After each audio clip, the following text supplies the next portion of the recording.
I'm part of the Academic Skills Centre, and I'm here today with some of my colleagues, and we've recently had some feedback from students just around the challenges of learning online, getting through the reading and getting prepared for online assessment. So we thought today we'd just get together and basically give some advice, some hints and tips to kind of help you approach your assessment and kind of get the most out of learning online.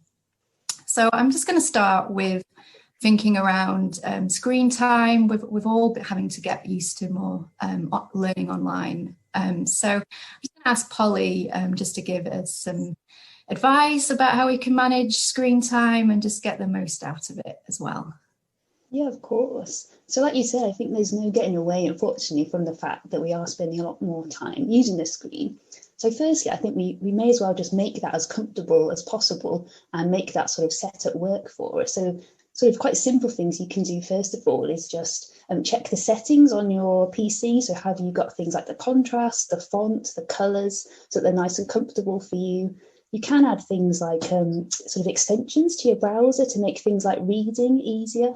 So there's something called Easy Reader, and that will sort of declutter your screen and just help make that sort of that physical experience of looking at the screen much more comfortable too. A good rule of thumb as well is sort of making sure that you look away from the screen quite regularly. So something like, I think it's something like every 20 minutes, look away for 20 seconds into the distance and then come back, and that will really help you feel more comfortable.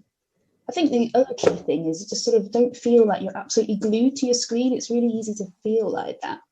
But it's perfectly fine to go elsewhere, maybe go outside if you've just got a slightly different space, or just close your laptop screen, do a different kind of studying. So maybe you just want to generate some ideas or do a bit of problem solving, do some planning. And you can just do that on pen and paper or a completely different setup just to give you a different space. And also that will just help you do a different kind of thinking as well. And of course, part of that as well is really making sure you've got regular breaks just to help motivate yourself and to feel more healthy and comfortable using the screen. So if you've got things like back-to-back Zooms or lots of lectures in a row, you know, make sure you don't just sort of sit there waiting for the next one. Do get up, have a drink, have a little walk around. You'll come back feeling refreshed. There's lots of sort of time management techniques you can do as well to help with this. So for example, there's one called the Pomodoro technique, which is a famous one where you work for maybe 25 minutes and then you have a break of 5 minutes, then you work for another 25 minutes, a 5-minute break. And that will really help you to have a break from the screen, but also motivate yourself as well. So maybe trying something like that as well, just to break things up, might help too.